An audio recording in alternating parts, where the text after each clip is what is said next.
lidi, vítám vás u mého nového videa. Opět se zemědělskou tématikou, a to se zhrnováním sena. Na tomto videu jsem si dal opravdu záležet a byl bych rád, kdybyste to taky náležitě ocenili. A to například lajkem, palcem nahoru, odběrem se zvonečkem, taky podporou mých účtů, které najdete v popisku videa. A to například TikToku a Instagramu.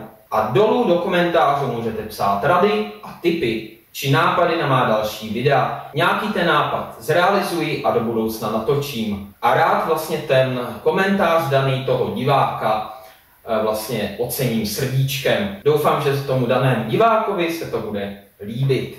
A to bych řekl asi tak na úvod tohoto videa. Do budoucna se můžete těšit například na kvízy.